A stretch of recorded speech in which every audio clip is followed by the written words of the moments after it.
This is CGTN, China Global Television Network.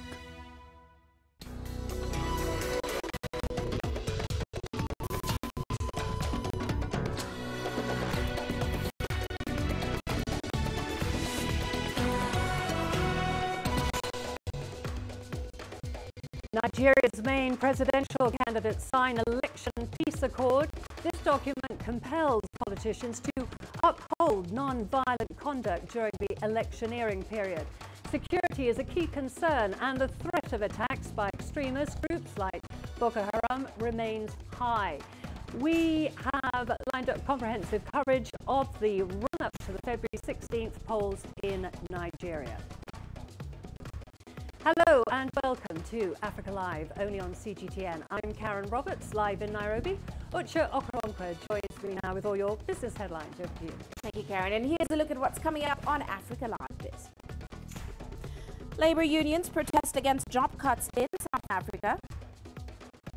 And Nigeria plans to raise $3 billion from the country's diaspora. Of course, all that coming up within the program. Now back to Karen. Thank you very much, Uche. We begin in Nigeria, where the main contenders in the coming presidential election have signed a peace accord ahead of Saturday's polls. President Muhammadu Buhari and former Vice President Atiku Abubakar have vowed to ensure that they support efforts to realize a non-violent, free and fair election in Africa's most populous country. They've also vowed not to use religious or ethnic profile during campaigns. And critically too, they promise to follow legal process if there are disputes in the polls. As we prepare to sign off on this peace accord, which we have done, as representatives of our party and people, may I freely quote the words of former President Goodluck Jonathan, which remain a benchmark for me, taking into account the deep feelings that prevail as February 16, 2019 approaches. And I quote, and he said, "My ambition is not worth the blood of any Nigerian," and I quote. First, they come immediately after one of the most peaceful elections in the history of our country. I'm not saying this because I was blessed to emerge as the winner. I'm saying there had been a lot of fears and anxieties from within and outside Nigeria about the future of our country. We are hopeful that this is evidence that we are all maturing in our disposition towards electoral outcomes. Well, Kelechi Emekalam now joins me from Abuja. Kelechi, how important is this pledge by the main candidates to uphold peace before, during and after the elections in Nigeria?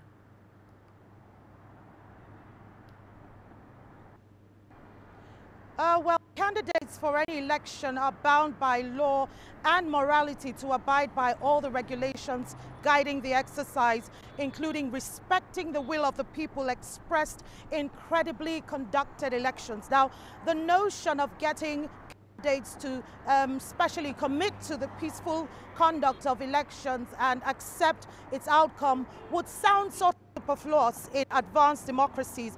But the situation in Nigeria is peculiar in so many ways, especially as previous elections have been marked by irregularities, brigandage, fraud, and violence. And as seen in the report, there are mounting fears that this election too may face similar crises if not properly handled. And Kelechi, what enforcement mechanisms are likely to be used to ensure that the signed peace accord is honoured?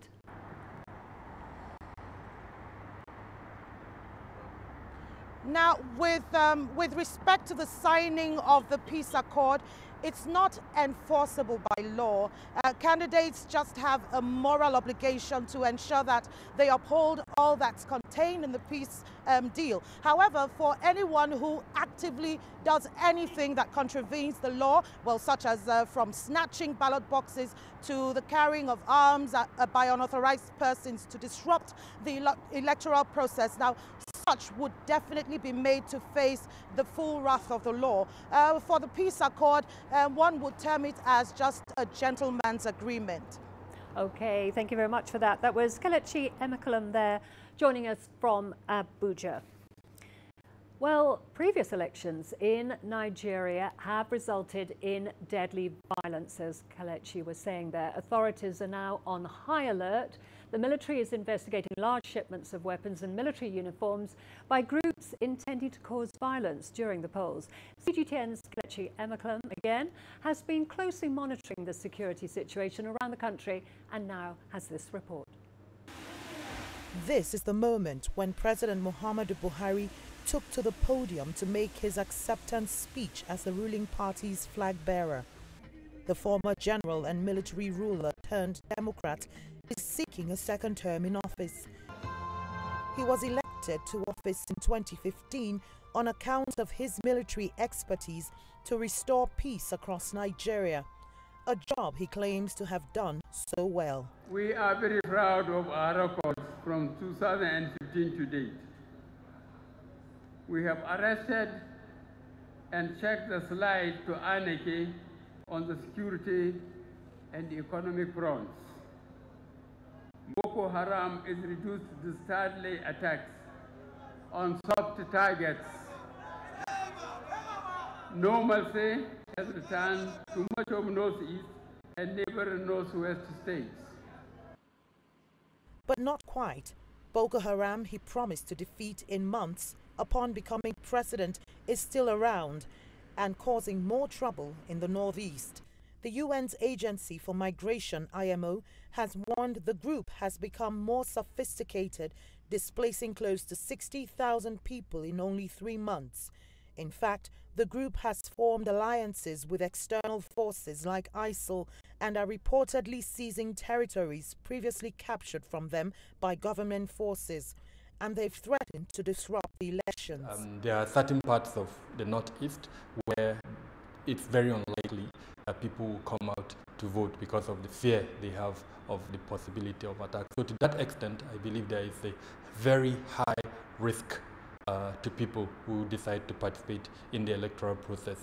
Nigeria is prone to widespread election violence, claiming hundreds of lives. The worst being the 2011 election violence in which almost 1,000 were killed. Different reports, including one by the U.S. government, are citing economic inequalities, ethnic and religious divisions, and weak state capacity as potential causes of the conflict. But the military says it will not let violence disrupt the elections. We are clamping down on them. They are being arrested and they are being taken care of. And in the Northeast, we have Boko Haram there. I used to say we are not climbing down on them. Now, in the Southeast, before you know that without the military action, there wouldn't have been an election, the Anambra State election. Because IPOP come up to say that there won't be an election there. Although there are more than 90 political parties contesting in the elections, the ruling APC and the main opposition, PDP, are the forerunners. And the contest between the two is fierce, even though both parties have signed a peace pact to keep their campaigns to issues. In many instances, both parties have diverted to accusations, a conduct likely to inflame their followers. Kelechi Emekolum, CGTN Abuja, Nigeria. Meanwhile, Nigeria's main opposition presidential candidate Atiku Abubakar has called off a rally that was meant to take place in Nigeria's capital, Abuja, on Wednesday. CGTN's Kelechi Emekolum has more. The rally, dubbed the Mega Rally, is meant to precede Atiku's final rally in Adamawa, which is also his home state. The grand finale of the party's presidential rally was initially scheduled for Saturday, February the 9th in Abuja. The rally was meant to hold at the old parade ground, a venue in central Abuja where various public events, including political rallies, are usually held. The PDP claims the rally was suspended after authorities denied them access to the venue. Kelechi Emekalam, CGTN Abuja, Nigeria. Well, incumbent President Muhammadu Buhari of the ruling All Progressive Congress has held his last campaign rally in the nation's capital, Abuja. In the presence of thousands of supporters, Buhari promised yet again to eradicate poverty, corruption and insecurity in Africa's most populous country. Well, joining me now is Dr. Amechi Nwokolo. He is a security analyst at the Roman Institute of Security Studies in Abuja. And from Lagos, I'm joined by Laboris Oshoma. He is a lawyer and political analyst. Let's start with you, Dr. Amechi. The political parties have signed a peace pact, as we've just been hearing. What is the significance of this move, would you say?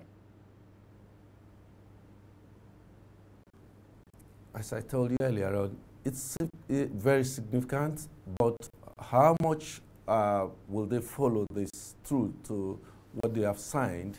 That's another big problem.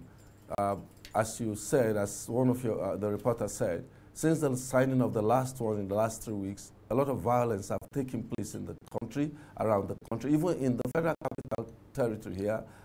Some political party thugs attacked one of the aspirants, and around, like the presidency or the president himself had a campaign in one of the states in Ogun State in Nigeria, southwest Nigeria. 3 days ago, he was attacked on the podium there. Stones and plastic bottles was thrown at him.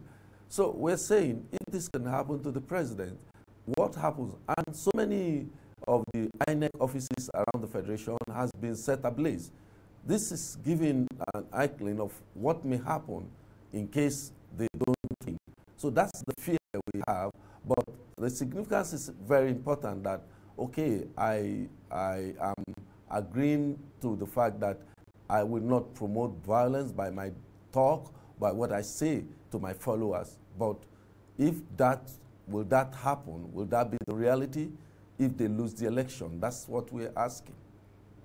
Okay, I'll return to you in a moment. Now over to Lagos. I'm joined by Laboris Oshoma there. Thank you very much for joining us. How binding is this document, and what are the likely ramifications, would you say? Yeah, thank you. Basically, the document is binding in honor if the parties agree to honor it.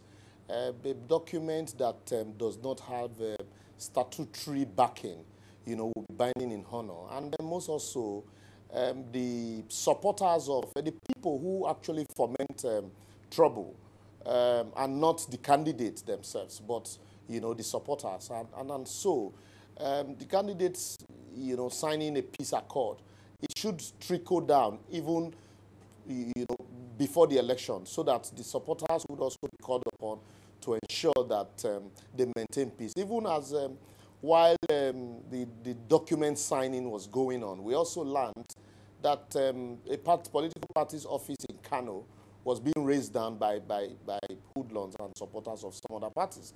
And so to that extent, what becomes of parties when their supporters, do not abide by this peace accord? And so that's why I think it's a novel idea here. It started in 2014, 2015 rather. But I think there's need also to embed it in as a part of our laws, our electoral laws, so that if there are breach of such a peace accord, there should be consequences. Okay, thank you. Now back to you, Dr. Amechi Nwokolo. Binding politicians to be in this election period is critical, but should the country also be worried about containing extremist groups like Boko Haram? Yeah, I'm very, very concerned. And as you said in your introductory remark, things have not gone too very well. As the government claimed when they came in, when they were in 2015, that they were going to clamp down or totally annihilate or destroy Boko Haram. But contrary to that, what we have seen so far is that the group have become increasingly very emboldened everywhere and in the northeast, and it's a very great fear towards this election that will election hold in the community where these people are holding sway? Will it be possible? And will any violence that comes out from the election, will it not embolden or escalate the activities of this terrorist group? It's a very great fear and concern for watchers and observers like us, because we know that when the government kept on saying that they've technically defeated Boko Haram, we know that that wasn't true. And going by what we have seen, not only Boko Haram, the issue of the herdsmen problem, the issue of the bandits that are rampaging some part of the country, what we might see if this election, if our politicians do not call themselves to order, is that they might take advantage of this situation and create more mayhem on this nation. Okay, and let's return now to you, Boris Oshoma in Lagos. What else should authorities do to ensure public safety and a peaceful election?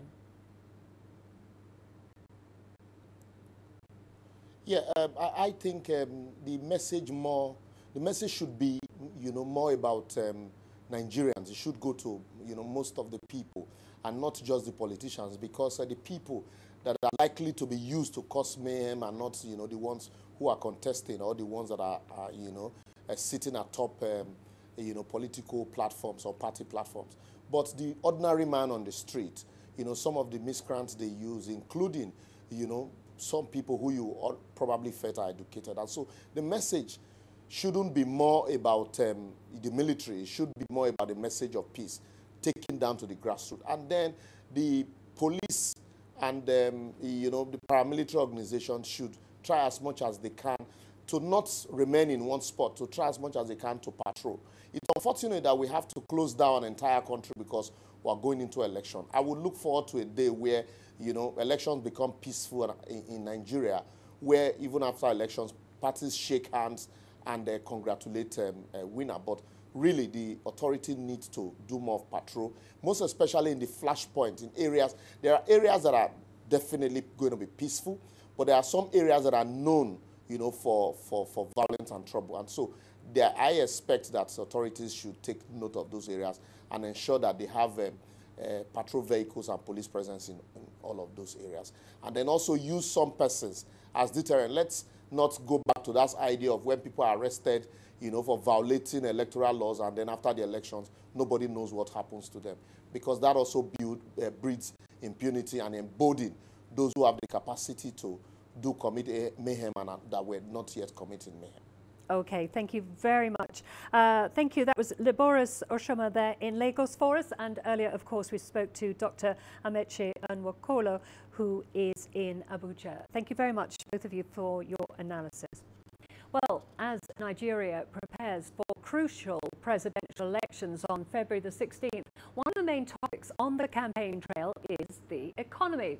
Nigeria slipped into recession in 2016 following the collapse in the price of oil, the country's main revenue earner. It, however, came out of recession in late 2017, but recovery has been somewhat sluggish. Both the ruling APC and the main opposition, PDP, have blamed each other over the state of the economy, with each touting itself as the best party to address the challenge. Here's CGTN's Deji Badmus with more. No food, no work. Is the most talked about topic on the campaign trail. Virtually all the presidential candidates are weighing in heavily on the economy of Nigeria. And of course, there's a reason for that. Since exiting recession in late 2017, the country's growth has been a drag. Latest GDP figure is 1.81% for the third quarter of 2018. Unemployment rate is at 23.1%. And Brookings Institute report estimates Nigeria is now home to the highest number of extremely poor people in the world. The incumbent government blames the previous ones before it for the situation and says it's on track to reversing it. Nigeria earned 383 billion. Yet, poverty figures went from about 82 million to 112 million in 2012, and the numbers continued. That's the reason why we had a poverty problem. Unfortunately, with the resources we had, poverty was not addressed. In 3 years of our own government, 94 billion is what we made from oil revenues. Compare that to 383 billion. Now, what did we do from the point of view of the economy to alleviate poverty? We started the largest program for social investment in the history of this country. The main opposition party has been hitting hard on the governing party, saying it lacked the needed competence to turn the economy around. Its presidential candidate, Atiku Abubakar, says he has the blueprint to fast-track Nigeria's economic growth. Our administration is going to be pro-business, pro-private sector, because government doesn't create jobs. Government actually provide the environment for the private sector to create jobs. We will support the private sector by undertaking reforms to unleash its growth potential and to play a key role in the economy. Nigeria's economic needs are numerous. People want jobs, they want better infrastructure, they want better education and health care. But the challenge is how to generate the revenue to fund all the needs. The country has had to borrow heavily to fund its budget over the past 3 years. It will still borrow to fund part of this year's budget. The question you need to ask is, what are you spending on? What we are spending on is infrastructure. So that in itself is meant to generate revenue, is meant to do well for the economy. So we're building the Lagos-Kano rail. Our counterpart funding we put on the table, our whole counterpart funding. We've done Alajawari, we completed Abuja-Kaduna, we completed the light rail within Abuja here. Lagos-Ibadan Expressway, we're doing it. Second Niger Bridge. These are borrowings that we took and we ensured that they were for infrastructure. But Abubakar says rather than resort to borrowing, he would aim to generate funds through his liberalization policy. The Atiku plan will undertake a deregulation of the downstream sector of the economy, review the PIB and privatize all of our state refineries that operate at 10% of their installed capacities. We shall channel the proceeds from the privatization into a special fund for the development of education and health. Now, if you took a deeper look at the economic policies of both major political parties, there's essentially no fundamental difference in what both of them are offering. But analysts, one thing is certain, whoever emerges president will face the difficult task of dealing with the unemployment crisis in this country. That will define whether the government will succeed or fail. If you are unable to create employment and reduce the number of unemployed people, then whatever policies you come up will be very cosmetic. Whoever emerges president after February 16th will no doubt have their work cut out. Deji Badmon, CGTN, Lagos, Nigeria. Meanwhile, opposition leader Atiku Abubakar is promising to revive Nigeria's ailing economy if elected president. While addressing a rally in the economic capital Lagos, the former vice president and businessman also promised to boost investment in the oil sector, cut costly fuel subsidies and double the size of the economy by 2025. The 75-year-old also accused the ruling APC party of failing Nigerians in security and leading the country to economic stagnation. These are not people you can trust. APC said they are going to secure this country. When they came, we had insecurity in only the northeast. Today, we have insecurity in the northwest and north central. They have failed again. They said they are going to revive our economy. Today, we are the headquarters of poverty in the world. I promise you, I am going to reverse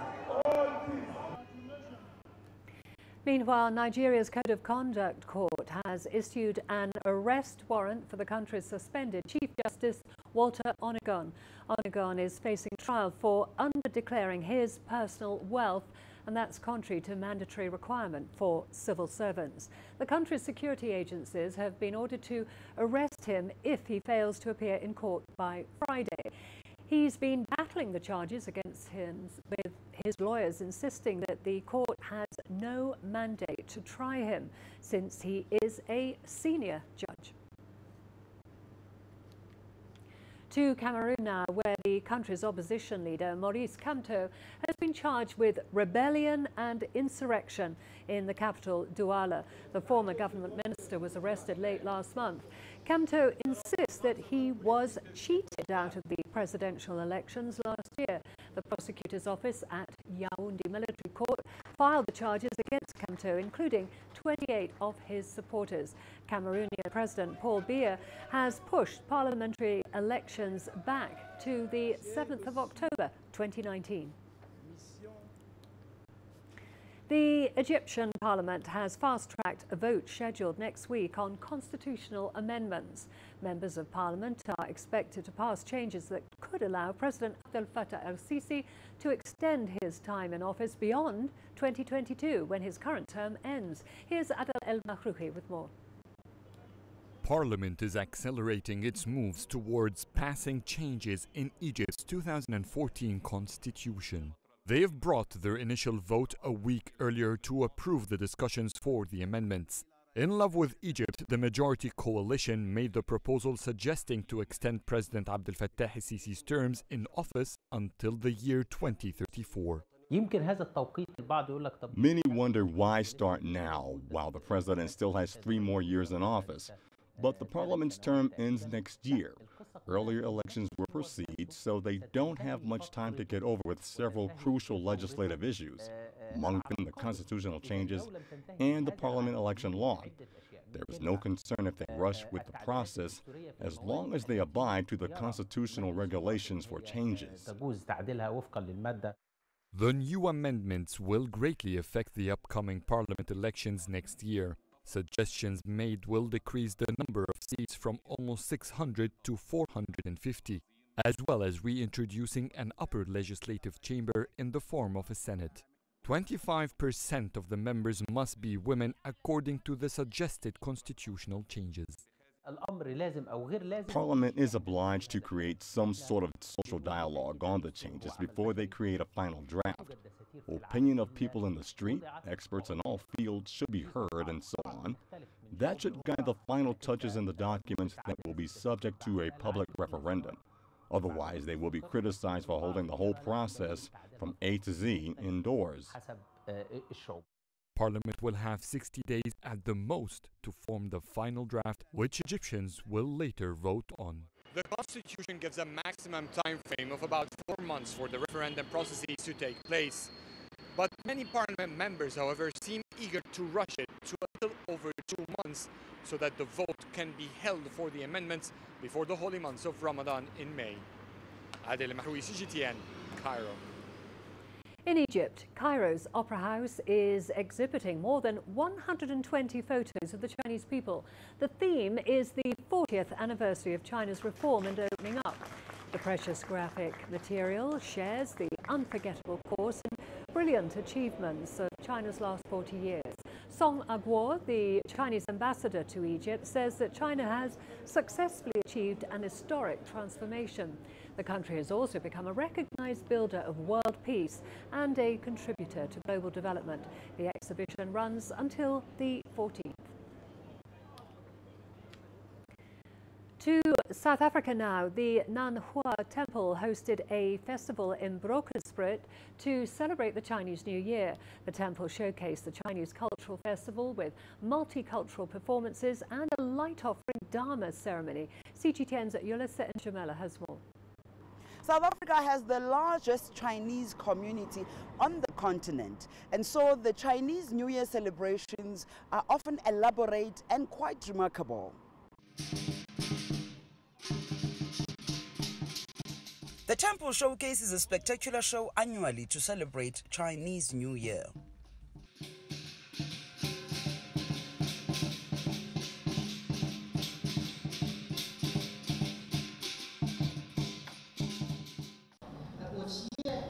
I sincerely hope that this new year we can learn to grow and manage our wealth properly, learn to express gratitude to others, and to cherish what we already have in our lives.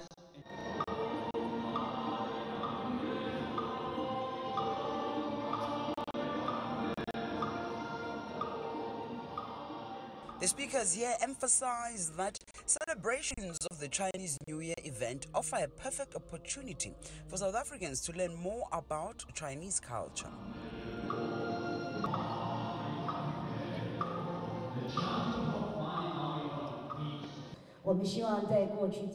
We all hope that whatever did not happen in the previous years, as the new year arrives, things will get better, things will become clearer. According to the Chinese zodiac calendar, the year of the pig is the last year of the cycle.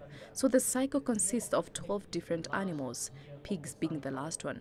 So the year of the pig also means completion of a cycle.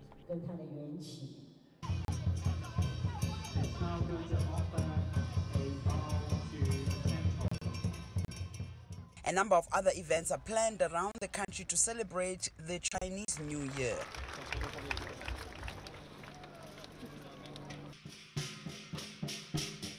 Yudison Jamila for CGTN in Bronkhorstspruit, South Africa. Well, let's now go to Ucha for all the latest business news. Over to you. Thank you, Karen. And coming up on Africa Live Biz, Labour unions protest against job cuts in South Africa. And Nigeria plans to raise $3 billion from the country's diaspora. Africa is the nexus of enterprise, and global business will tell you why it matters. From the mega investment projects to multi-billion-dollar mergers and acquisitions. Africa today collects, just in terms of revenues from taxes alone, $545 billion a year. If you take 10% of that and you devote it to the energy sector, problem solved. All this on Global Business, weekdays at this time on CGTN.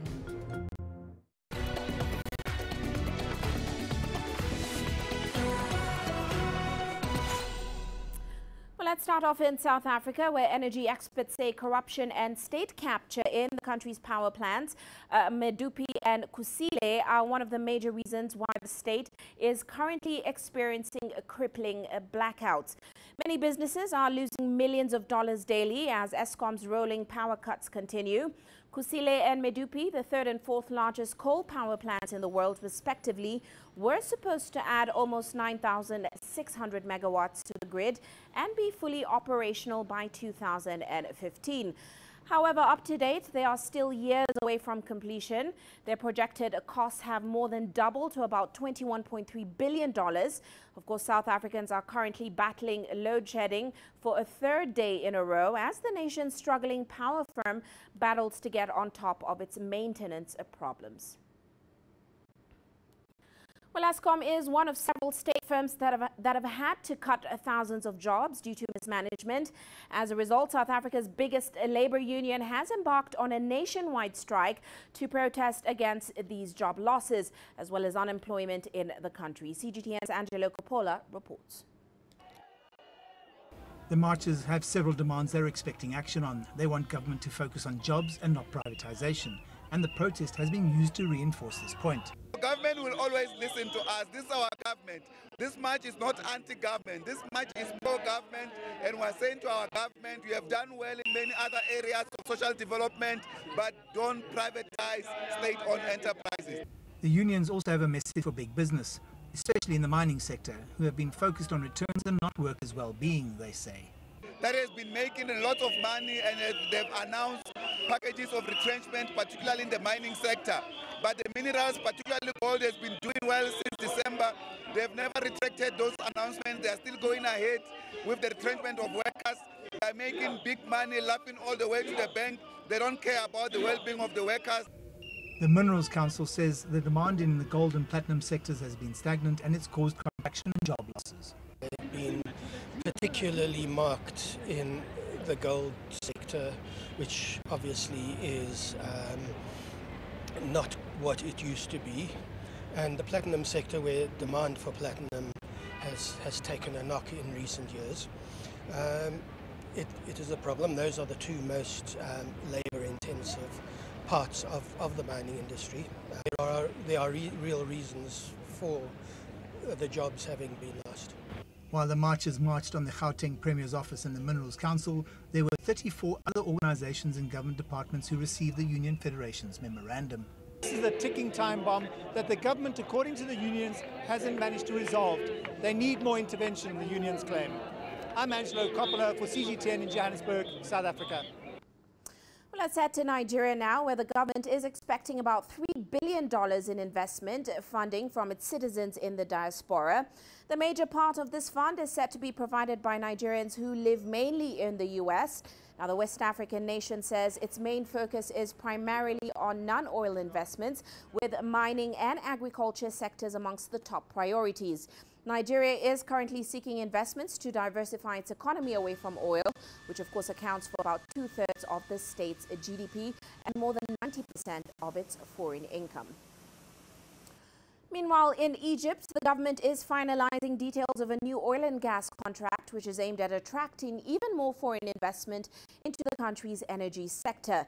Now, the pact is set to provide investors with incentives to explore for fossil fuels in the North African states' underdeveloped areas. Here's CGTN's Yasser Hakim reporting. A number of gas explorations in the last couple of years, such as the Zohr gas field in the Mediterranean Sea, have turned Egypt from an importer to exporter of natural gas. And there's potential for more discoveries. Lately, Egypt has been the regional hub not only for the gas, but also for all the energy served in the Middle East. Yesterday, the OPEC CEO stated that Egypt will be the swinging producer and the swinging arm in the Middle East. All companies have complained of bureaucracy and slow procedures in retaining their investments. They also want to change a clause that forces them to sell their share of oil only to the government. The government has announced that new incentives are being lined up to address these concerns. It is essential to be competitive. Paying the outstanding debt of the government to oil companies is important for confidence in our market. Give companies the freedom to sell their shares of oil away from the government. We should also look at fossil and shale fuel, not just the traditional oil. With the subsidies on fuel being gradually scrapped, the oil and gas sector is expected to become a lucrative source of revenue for the state budget. Foreign investments in the gas and oil sector at the moment stand at about $10 billion. But if the incentives being lined up by the government are a success, experts believe the foreign investments would more than double in 3 years. Yats Hakim for CGTN, Cairo. Now, German business leaders and government officials are in Africa to boost a trade relationship worth billions of dollars. The European country is keen to strengthen ties with the continent's rapidly growing economy. Now, the third German-African Business Summit is being held in the Ghanaian capital of Accra, from where CGTN's Nabil Ahmed now reports. The third German-African Business Summit has about 500 business executives and government officials from Germany and Africa in attendance. Since the first summit held in Berlin in 2015, businesses in Germany are pushing to leave their footprint in Africa as it becomes one of the fastest growing economies. Every year, Germany exports $14 billion worth of goods to Africa, and imports from the African continent going the other way into Germany total around $12 billion annually. The organizers of this summit hope events like this won't only sustain, but also boost that trade relationship. We see a lot of business opportunities here in trade and investment, and we have ambitious goals for the next 2 to 3 years. Especially in the case of Ghana, we want to double our investment and we want to double our trade volume. Creating jobs in Africa means Africans are in the lead.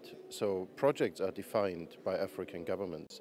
And German industry and business will see where there's a role where we can support by bringing capital, technology, know-how in partnership with locals, with African co-investors here. Business leaders from Africa want a fair trade as Germany turns its attention to the continent. Welcome investors, we have to make sure that we are setting the right conditions which protect our people, and definitely we have to make sure that there's no exploitation. What we need to do is basically find a way to collaborate. Not the collaboration just by words, but from the governmental level to the policy level and come to industry so that we can basically mediate and see what are our needs, what do they have to offer, and come with a conclusion and implement. That collaboration has already begun. The German government has set up a $1 billion Africa fund to manage risk of German companies reaching out to African countries. And one of the country's biggest firms, car maker Volkswagen, has announced plans to set up an assembly plant here in Ghana. Nabil Ahmed Rufai, CGTN, Accra, Ghana. Meanwhile, private investors in Africa's healthcare systems have held a meeting in Ethiopia's capital, Addis Ababa, to discuss cooperation in improving the healthcare sector. Now, they recognize the continent has an estimated health financing gap of about $66 billion, and they're now seeking partnerships with their national governments. The meeting is the first of its kind and has been organized by the United Nations Economic Commission for Africa, as well as the Aliko Dangote Foundation. Here's CGTN's Coletta Wanjohi reporting from Addis Ababa. Didier Drogba is an icon of international football and one of Chelsea's best-loved former players. But today, he sits among other investors to discuss how the private sector can assist governments to provide universal health care for Africans. The UN is trying to highlight where the gaps are. Today on the continent, we import $17.3 billion worth of drugs from outside the continent.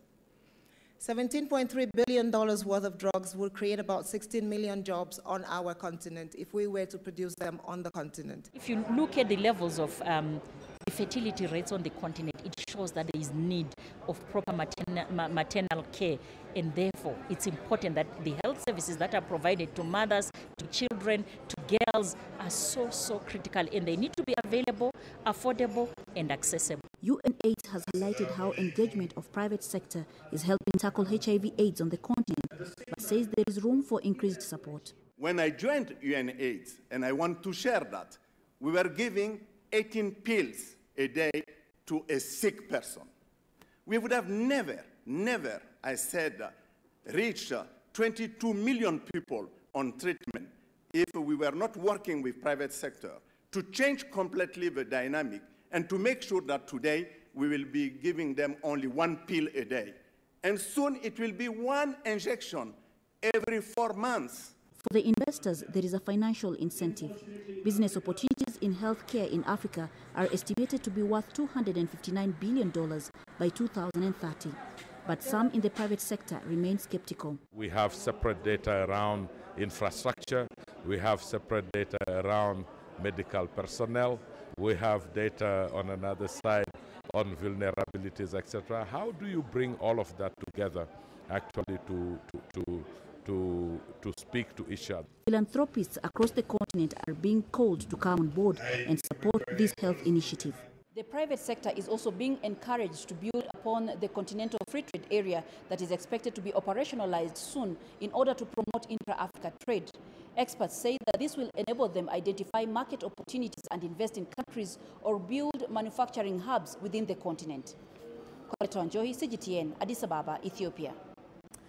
Well, that's all for now on Africa Live Biz, but coming up on Global Business Africa, the South African government paints a very grim picture for state utility Eskom's not-so-distant future.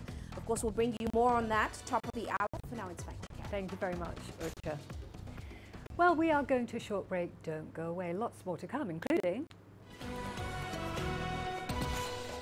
Somalia's National Theatre gets facelift after a decade of neglect.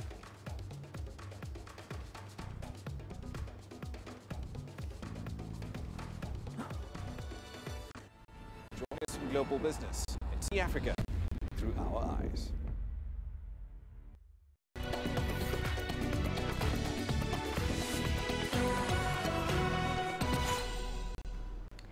To Somalia now, where the country's national theatre is getting a makeover.